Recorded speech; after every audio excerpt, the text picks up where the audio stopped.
comuns, quando se fala, principalmente na questão da justificação, será que a nossa justificação depende inteiramente de Deus? Ou será que ela também depende de algo que fazemos? Ou seja, será que há algum tipo de cooperação nossa quando se trata da justificação? A gente entra com alguma coisa além do pecado? Ou será que existe algo que é feito completamente por Deus? Será que tudo é feito por Deus ou existe uma cooperação da nossa parte? Então, é necessário falar sobre regeneração para que a gente possa entender um pouco sobre isso. Na teologia existem dois termos bastante utilizados, que é sobre a regeneração do ponto de vista monergista e sinergista. O que isso significa? Essa perspectiva dividida, né, essas duas perspectivas, na perspectiva sinergista, é entendido que o homem é cooperador de Deus. Ou seja, Cristo morreu por nós, Deus nos elegeu, Cristo morreu por nós, mas nós podemos nos negar a aceitar o chamado de Deus quando Ele chega até nós. Então, Deus nos chama e nós podemos dizer sim ou não. Dentro dessa perspectiva, nós podemos sempre cooperar com Deus. Na perspectiva sinergista, nós cooperamos com Deus e é o sim, o nosso sim, que vem da nossa vontade, do nosso desejo.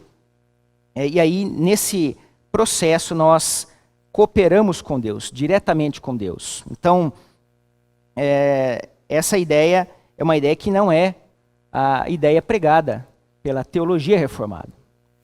Nós estamos ligados à perspectiva monergista, que é que Deus faz todo o processo voltado à nossa justificação. Então, pegando um pouco da ação de Deus, Ele faz do início ao fim, através do seu ato divino, do início ao fim, Ele nos conduz à justificação. Então, essa é a nossa perspectiva. É isso que nós defendemos na teologia reformada. Então, existe uma distinção entre a perspectiva arminianista e a reformada. No arminianismo, a fé precede a regeneração. Regeneração tem a ver com a maneira como Deus, graciosamente, amorosamente e poderosamente, vem até o coração do pecador e Ele muda a disposição do coração. Ele transforma o coração de pedra em coração de carne, como está em Ezequiel 11:19. Então, Ele torna esse coração pronto a aceitar. Então, na perspectiva reformada, Deus faz tudo e nosso coração, que está ainda, no primeiro momento, indisposto a Deus, como qualquer coração, Deus muda a disposição do nosso coração, a nossa vontade, e aí nós estamos disponíveis a responder com fé. Então, a regeneração para a doutrina reformada, ela vem antes da fé. Para os arminianos, primeiro você tem fé, aí Deus transforma o seu coração. Isso faz toda a diferença na maneira de, e pensando nos desdobramentos, né? Isso faz toda a diferença quando a gente vai entender a doutrina da justificação. Então, dentro da nossa perspectiva reformada, primeiro Deus regenera, amorosamente e poderosamente, o nosso coração. E depois nós respondemos com fé.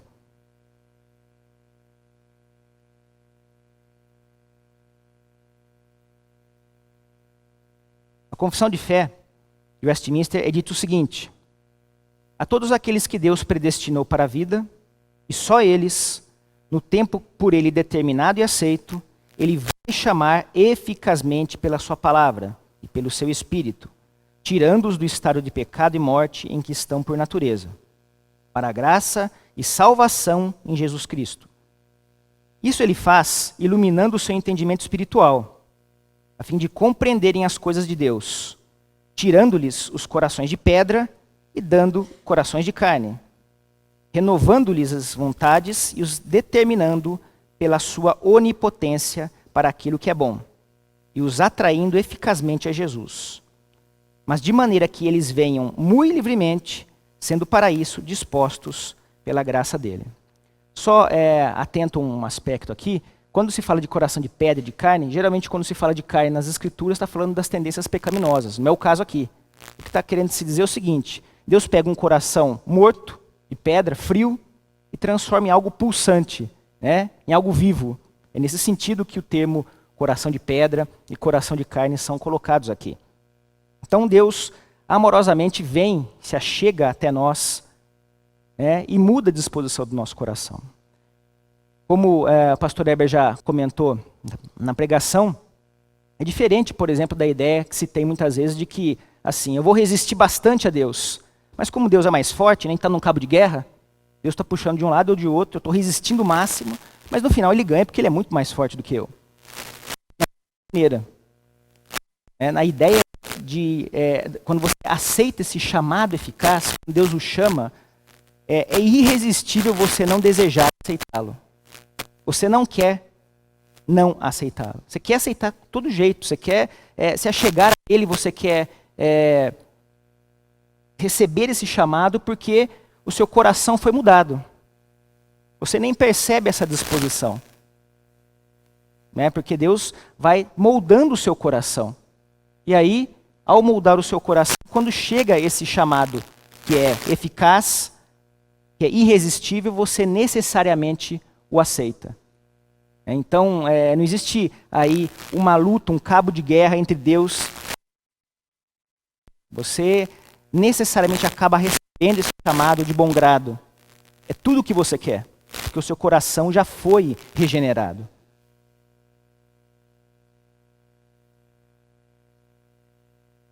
Então, uma breve definição do que seria graça irresistível é o ato no qual Deus atrai irresistivelmente os seus eleitos de forma amável e onipotente.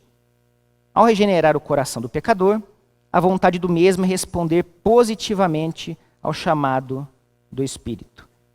Então, percebo que uma das grandes dificuldades que alguns têm para entender a graça irresistível, na verdade até mesmo outras doutrinas que lidam com a questão da soberania de Deus, é porque embora nós tenhamos facilidade para entender a onipotência de Deus, que de fato Ele pode tudo, não é tão fácil assim nós aceitarmos a soberania de Deus, que Ele faz as coisas da maneira que Ele quer e quando Ele quer.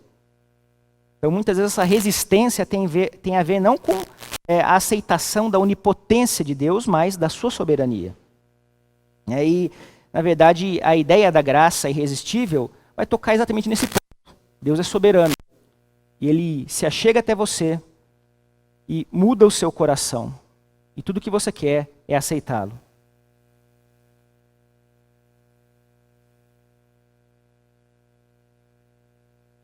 Vamos falar um pouquinho sobre perseverança dos santos.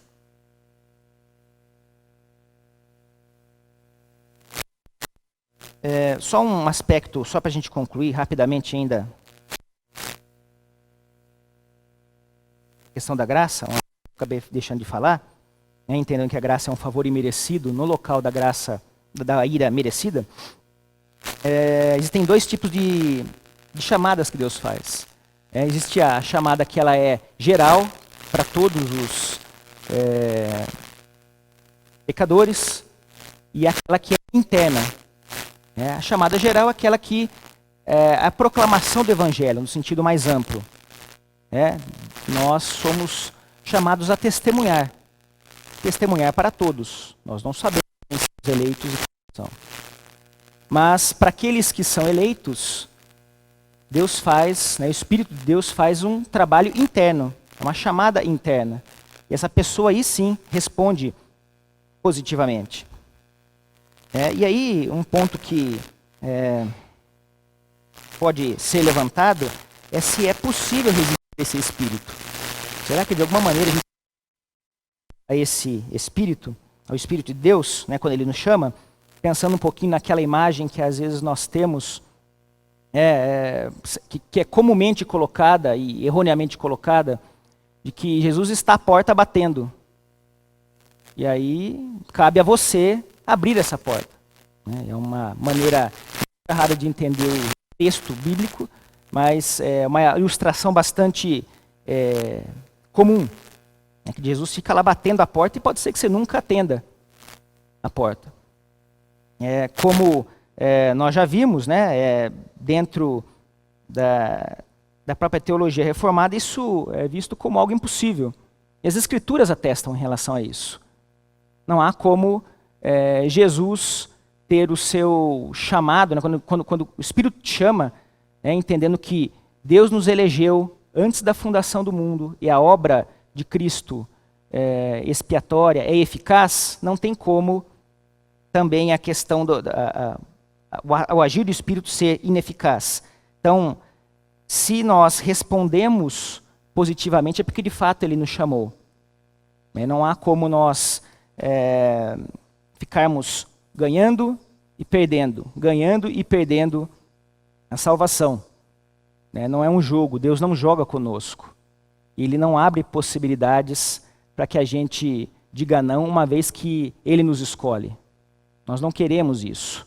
Não será um desejo nosso não escolhê-lo.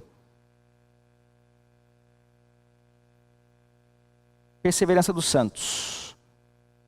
Então, essa é uma das verdades primordiais da soteriologia reformada, que nós seremos preservados até o final e que vamos perseverar até o fim. Alguns autores, inclusive, preferem utilizar um outro tipo de termo junto com esse, que é a preservação dos santos. E perseverança pode até dar uma ideia assim, mas sou eu, está na força do meu braço. Nós sabemos que não é dessa forma que as coisas acontecem. Evidente, estamos falando aqui de um momento ligado à santificação. Nós temos sim uma participação nisso. Nós somos chamados a responder em santidade. No entanto, a obra continua sendo do Espírito.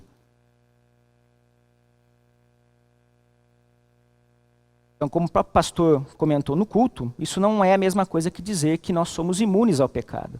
Que crentes podem, inclusive, cair em pecados sérios. Então, nós somos falhos, nós somos pessoas que cotidianamente entristecemos o Espírito em nossa desobediência, mas o Espírito nos habilita, nos dá a capacidade para responder positivamente a Deus em nossa santificação. E o que isso significa é que o pecado não vai nos dominar. Nós não seremos vencidos pelo pecado, uma vez que somos habilitados a resistir a ele.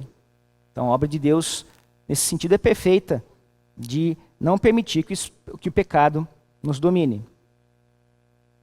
Os eleitos podem cair temporariamente, mas não definitivamente, que é isso que eu estava comentando. Em Romanos 8, 28 a 39, os irmãos, por gentileza, abram suas Bíblias.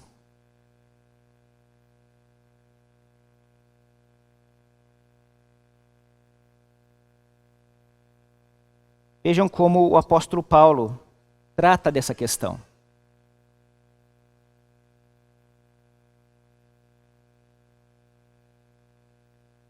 Ele vai abordar aspectos posteriores ao texto, quer dizer, são os mesmos aspectos, mas ele vai dar continuidade ao texto que o pastor Heber desenvolveu. Diz o seguinte, vou ler na NVI. Sabemos que Deus age em todas as coisas para o bem daqueles que o amam, dos que foram chamados de acordo com o seu propósito. Pois aqueles que de antemão conheceu, também os predestinou para serem conformes à imagem de seu Filho, a fim de que ele seja o primogênito entre muitos irmãos. E aos que predestinou, também chamou. E aos que chamou, também justificou. Aos que justificou, também glorificou. E diremos, pois, diante dessas coisas? Se Deus é por nós, quem será contra nós? Aquele que não poupou seu próprio filho, mas o entregou por todos nós, como não nos dará juntamente com ele de graça todas as coisas? Quem fará alguma acusação contra os escolhidos de Deus? É Deus quem os justifica. Quem os condenará? Foi Cristo Jesus que morreu e mais, que ressuscitou, e está à direita de Deus e também intercede por nós. Quem nos separará do amor de Cristo? Será tribulação? Ou angústia? Ou perseguição? Ou fome? Ou nudez? Ou perigo? Ou espada? Como está escrito, por amor de ti enfrentamos a morte todos os dias. Somos considerados como ovelhas destinadas ao matadouro. Mas em todas estas coisas somos mais que vencedores por meio daquele que nos amou. Então, o que o apóstolo Paulo vai trabalhar, é muito interessante a maneira como ele vai desenvolver essa ideia, é que, primeiro ele começa a mostrar que nós não somos condenados. A obra de Cristo, e a eleição do Pai, nos propicia que a gente tenha certeza da nossa salvação. No entanto, ele vai dar uma ênfase ainda maior. Ele vai comentar que ele está bem certo que nem as coisas físicas, do mundo físico, como tribulação, angústia, perseguição, fome, nudez, perigo, espada, podem nos separar. Nem as coisas do mundo natural. Mas também nem as coisas do mundo sobrenatural podem nos separar do amor de Cristo. Ele vai falar, nem a morte, nem vida, nem anjos, demônios, nem presente, nem futuro, nem quaisquer poderes, altura, profundidade, nem qualquer outra coisa da criação. Tudo é criação exceto Deus. Quer dizer, nada ligado às coisas criadas pode nos separar do amor de Deus. Isso nos deveria trazer grande segurança. Paulo está dando uma ênfase muito grande para mostrar, é impossível você perder a sua salvação e você perseverará até o final, uma vez que Deus te elege. Deus fará com que os seus santos perseverem do início da sua conversão até o fim, do início do momento em que Deus já faz o trabalho no seu coração, você aceita a Cristo, porque Ele já regenerou o seu coração e o chamado dele é eficaz para que você o aceite, desse momento até o final, Ele vai preservar a sua vida. É isso, essa certeza que Ele nos dá nas Escrituras. Paulo dá essa ênfase. Em João 10, 27 e 28, João 10, 27 a 28,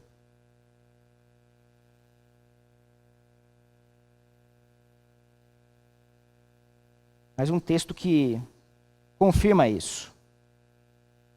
As minhas ovelhas ouvem a minha voz, e eu as conheço, e elas me seguem. Eu lhes dou a vida eterna, e elas jamais perecerão. Ninguém as poderá arrancar da minha mão. As Escrituras estão cheias de referências mostrando exatamente isso. Aqueles a quem o Pai deu a Cristo, esses não escapam. Então, nós temos vários textos que nos dão essa base. Mas é uma pergunta que pode ser recorrente também para a gente. A gente conhece várias pessoas que estavam conosco na igreja, caminhavam com a gente, e aí se desviaram. E aí a questão é, mas será que de fato Deus preserva até o final? Será que não tem um quê de escolha nossa aí? A gente pode, no fim das contas, se desviar e isso ser algo para nossa condenação? Então, existem duas hipóteses possíveis para esse ato de desviar, que alguns inclusive falam, utilizam a expressão cair da fé, do cair da graça, Então, assim, a pessoa caiu da graça, ela perdeu a salvação. Então, dentre os casos, alguns podem ser colocados. Um deles é que a pessoa nunca foi um crente genuíno. Ela provou das coisas de Deus, estava andando com os filhos de Deus, mas, no fim das contas, ela não era uma escolhida. Ela jamais experimentou da experiência genuína da conversão. Ela nunca foi regenerada. E isso é reforçado por várias passagens bíblicas, inclusive lembrando da parábola do joio e do trigo. Joio e trigo vão coexistir conjuntamente na igreja. Isso é uma realidade já esperada. Então, esses daí são o joio. Essa é uma possibilidade. Mas uma outra possibilidade é do crente que se desviou mesmo. Né? Ele está em algum pecado grave, se afastou. E em relação a esses, nós podemos ter a certeza de que Deus vai resgatá-los. Ele vai chamá-los, vai transformá-los, vai trabalhar no coração deles a ponto deles, não transformar, que eu estou dizendo no sentido da regeneração, mas vai trabalhar no coração deles no sentido de que eles se arrependam e se voltem a Deus. Eles mudem a postura que eles estão tendo, que eles se arrependam, que eles percebam o próprio pecado e se voltem a Deus novamente. Existem essas duas realidades. E é importante que nós sejamos muito cuidadosos ao avaliar essas situações, para que a gente não exclua quem não foi excluído por Deus, no sentido de acreditar que todo mundo que se afasta necessariamente não é de Cristo. Nossa postura deve ser de oração para que Deus ou restaure esse coração, regenere esse coração que não foi tocado por Ele ainda, ou que traga, por meio da disciplina, se necessário, essa pessoa ao aprisco. Daniel, se me permite só uma palavrinha, você tocou acho que num ponto que é bem prático, e eu fico feliz que você tenha feito isso, para nós refletirmos sobre algo que é o seguinte. Você bem lembrou que você lembrou da parábola do joio e do trigo? Eu me lembrei de 1 João 2, que fala assim, eles não eram dos nossos, abandonaram porque eram dos nossos. 1 João 2, 19, se eu não me engano, fala isso. Só que o segundo ponto que você tocou, eu acho que ele é até mais significativo para a gente pensar assim. Digamos, nós não conhecemos o coração das pessoas. Elas não estão mais vindo na igreja. Será que é crente? Será que não é? Nós não temos como averiguar com certeza. A gente não sonda coração como Deus faz. Então, primeira coisa que eu acho que é importante entender é que todo mundo que deixa o convívio com o povo de Deus, intencionalmente deixa o convívio com o povo de Deus, sempre o faz porque está espiritualmente enfermo. Isto é, você mencionou assim, pecado. Eu já vi muita gente dizendo assim, não, mas não tem nenhum pecado escondido. Mas não é só isso que nos afasta do Senhor Deus. O que nos afasta significa que a minha vida não está bem. Eu não estou bem, eu não enxergo as coisas da perspectiva de Deus. Eu vejo problemas, eu desanimei, qualquer que seja a razão. Eu não vou com a cara de alguém na igreja ou sei lá, alguma coisa assim. Então, sempre quando as pessoas estão distantes, elas estão enfermas. Então nós devemos orar por elas, não para discernir se elas são ou não do Senhor, mas porque elas precisam ser restauradas. Então uma sugestão, e é por isso que eu queria participar aqui brevemente. Pregue sempre o mesmo evangelho, independente dela ser ou não cristã, que não sabe, você não sabe. Pregue sempre o mesmo evangelho, porque para quem está distante, é isso que ela precisa ouvir para voltar. Ela precisa ouvir de novo a mensagem de Jesus Cristo. Mas que ela diga assim, eu já sei. Se ela diz eu já sei e desprezar, ela vai estar acrescentando cada vez mais dureza de coração a essa mensagem. Mas se ela for do Senhor, ela precisa se quebrantar, se arrepender e voltar. Então pregue sempre o mesmo evangelho. Não cabe a gente discernir quem é ou quem não é, mas anunciar a mesma mensagem, que é o que todos carecemos. Então eu só queria fazer essa observação, porque você colocou um ponto verdadeiro. Pode ser um cristão, não cabe a nós dizermos que não é quem nós não temos certeza se é ou se não é. Mas a gente precisa pregar o mesmo evangelho, porque essa pessoa precisa se arrepender novamente, precisa voltar de novo ao convívio do povo de Deus. Obrigado, pastor. Pastor.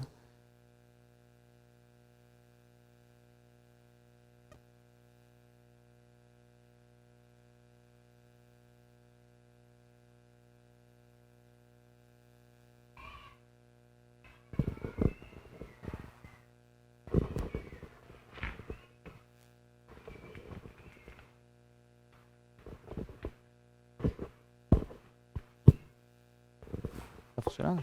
Agora foi. Foi.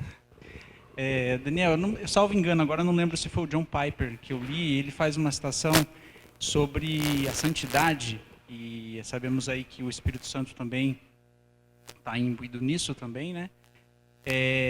De que quando nós pensamos em santidade, a gente por vezes só pensa em progressão, que a gente só progride em santidade a partir do momento que somos eleitos. Mas ele fala também de estarmos atentos para possível regressão, de você regredir, não apenas ter momentos da sua vida em que você não está progredindo santamente, de maneira...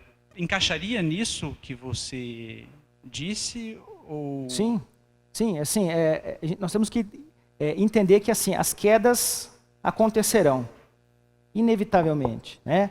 Alguns, de fato, se afastam da igreja.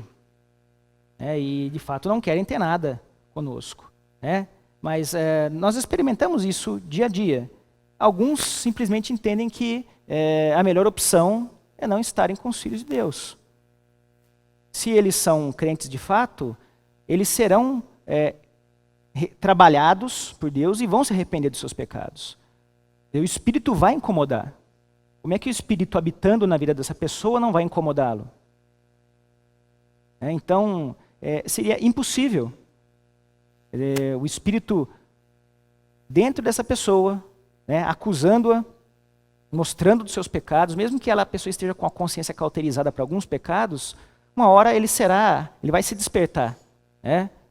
Então, se enquadra essa ideia assim. Quer dizer, alguns, né, é claro que alguns são mais constantes do que outros na vida de santidade, né, em busca da santificação.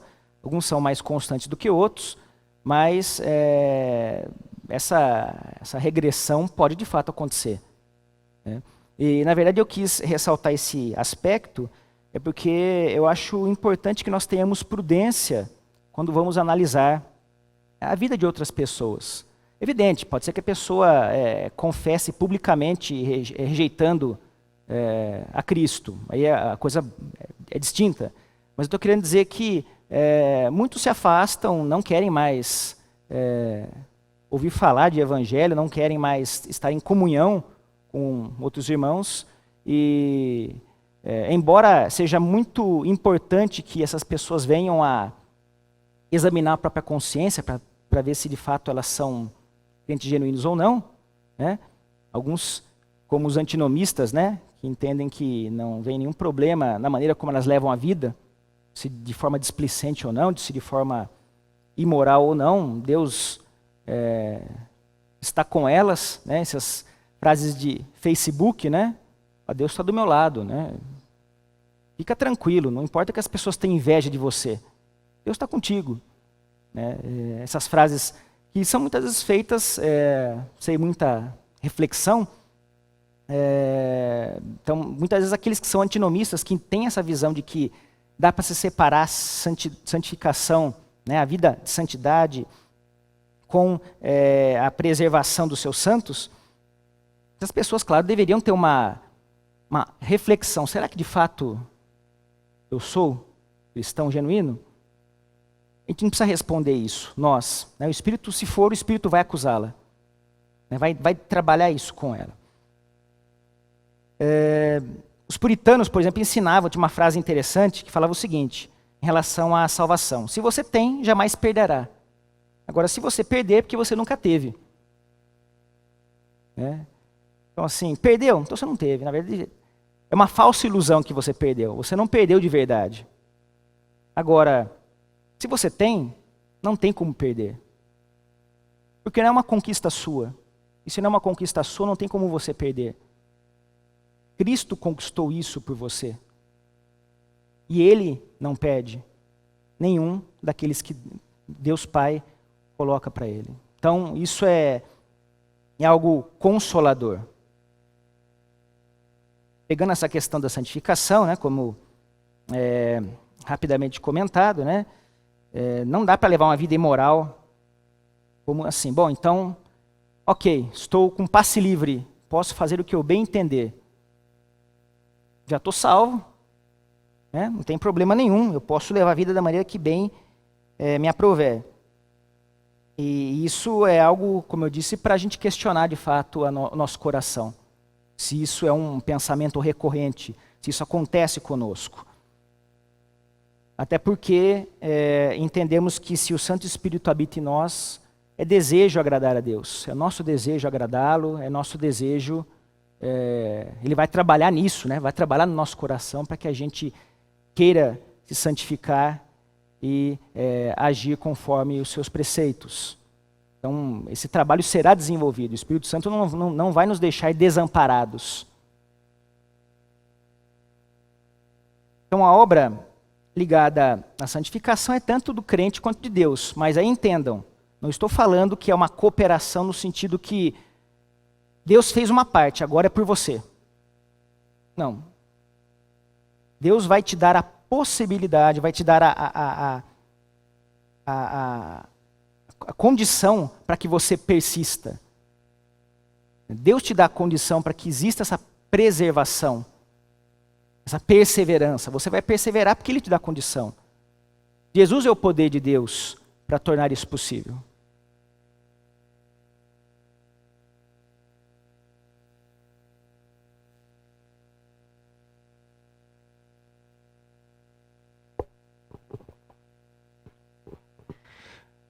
Eu precisava de um esclarecimento, um texto que há muitos anos eu não consigo entender o significado, em decorrência daquilo que a gente está falando, que é Mateus 18, de 6 a 9, que vinha ali falando sobre aquele que fizer cair um desses pequeninos, melhor seria amarrar uma pedra de moinho no pescoço, se afogar na profundidade. E depois tem aquele relato, né? Se alguma coisa causa pecado, é melhor você abrir mão dela que ficar com ela aí. Eu achava que eu entendia no passado o significado dessa passagem, desse ensinamento. Mas eu não consigo entender mais. Entendi. Diante da questão da graça, da salvação, uma vez salvo, sempre salvo. Então, qual que é o significado dessa passagem real, a aplicação dessa daqui? Uma coisa, poderia, porque eu já preparei essa ideia mais para o final, poderia estar... Não, tranquilo. Porque tem outros textos, na verdade, que também são bastante complicados nesse sentido. Qual que é o seu nome mesmo? É Boris. Boris. Eu posso depois, Boris, só claro. abordar? Mas legal que vocês... textos podem dar essa impressão equivocada. Então, assim, quer dizer então que eu posso perder. Existe alguma chance, né? E aí, a ideia de preservação, né, dentro desse processo aí, a gente vai entender melhor. Eu vou explicar logo no final, tá ok? Então, preservação divina e perseverança humana são complementares. As duas coisas andam juntas.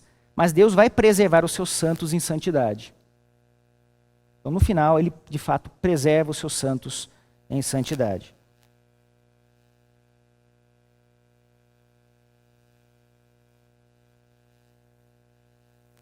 Então, graça não anula a nossa responsabilidade, mas nos dá condições de cumpri-la. Deus provê a graça e força para os crentes para que eles continuem perseverando. Então, a graça e a força vem de Deus, não é nossa.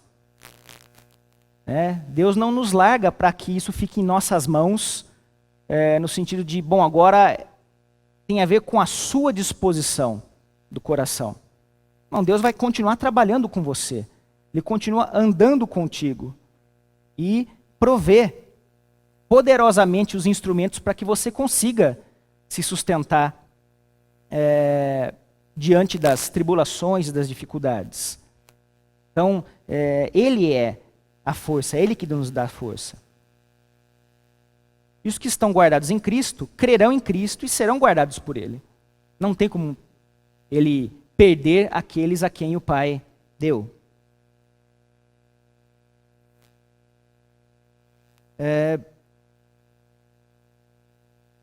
Aqui estão alguns fundamentos da perseverança. Ou seja, o que eu posso ficar tranquilo diante dessa realidade? O que pode me dar tranquilidade de que, no final, Deus preservará os seus santos e que nós vamos perseverar? Então, uma delas é a imutabilidade da eleição. Então, aqueles que Deus escolheu antes da fundação do mundo, continuarão sendo aqueles que Deus escolheu. Deus não vai colocar no livro da vida o seu nome e depois ele vai falar, poxa, pecou, vai lá e apaga. Como agora ele deu uma bola dentro, vai lá e coloca de novo o nome. Essa mudança não vai ocorrer. Ele elegeu e ele disponibilizou todos os instrumentos e todas as etapas voltadas para a nossa salvação, ele disponibilizou para que isso acontecesse de forma perfeita. Então, tudo que está ligado a essa escolha, em João 10, 28 e 29, alguém que está com o microfone poderia ler para mim? João 10, 28 a 29?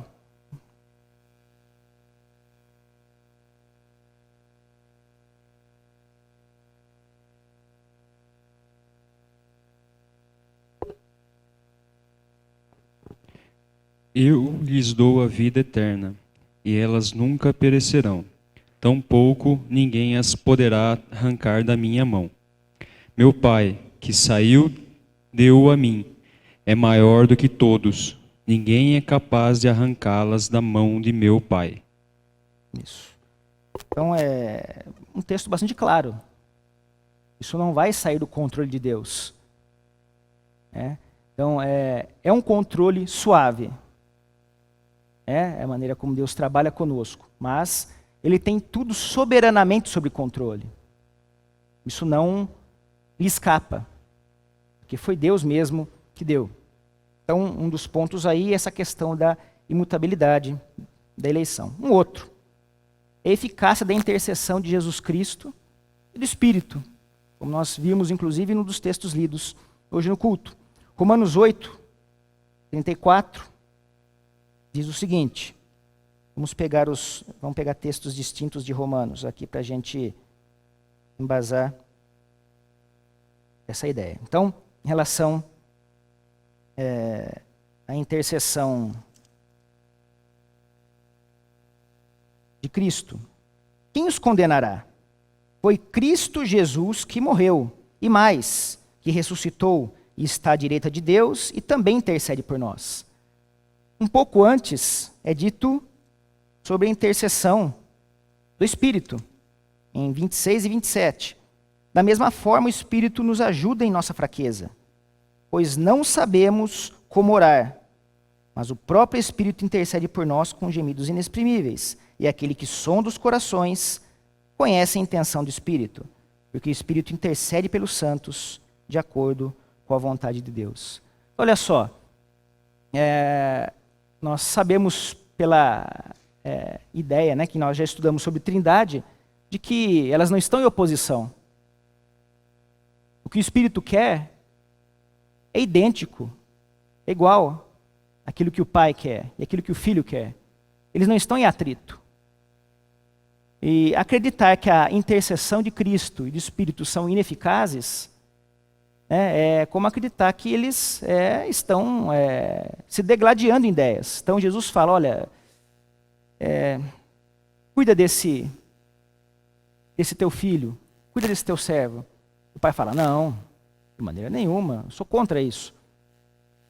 Isso não tem sentido. Como o Espírito e Jesus Cristo podem interceder por nós e isso não ser respondido conforme o Espírito e Cristo desejam. Todos eles desejam a mesma coisa. Então, ao mesmo tempo que Deus Pai nos elegeu antes da fundação do mundo, o Espírito e Cristo intercedem por nós. E essa intercessão será eficaz, ela será escutada. Será respondido afirmativamente a essa intercessão. Habitação pelo Espírito Santo. Vamos só ler um texto, 1 João 3,9. E aí depois eu abro para perguntas e vou responder uma delas que já foi feita. 1 João 3,9.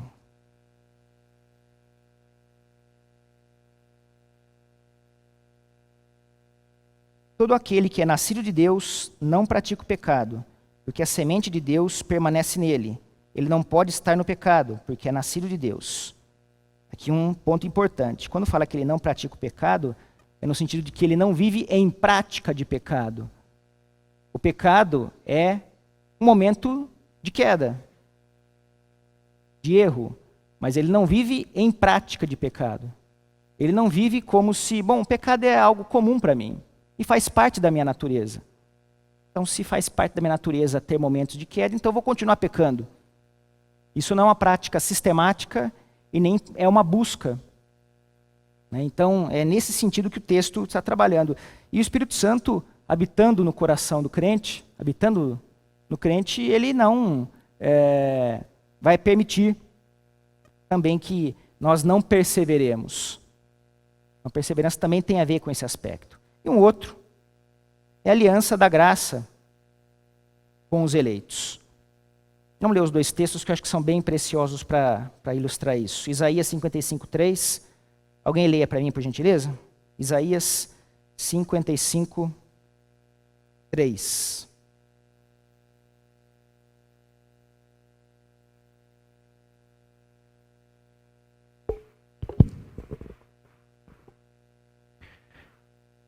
Deem-me ouvidos e venham a mim. Ouçam-me, para que sua alma viva. Farei uma aliança eterna com vocês. Minha fidelidade prometida a Davi. Isso. Então, essa fidelidade está ligada à promessa dele, às promessas que ele já fez.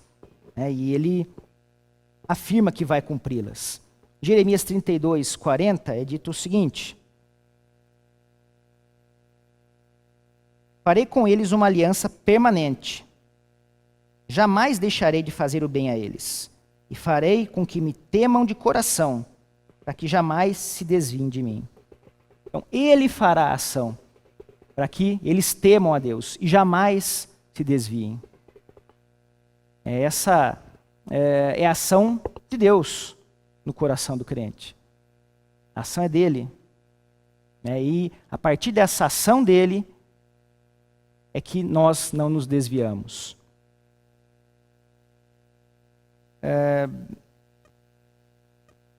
Algumas considerações para a gente concluir, aí eu abro para algumas perguntas. Quero só voltar no slide que eu acho que eu deveria ter colocado ele, na verdade, no final, como uma maneira de ilustração.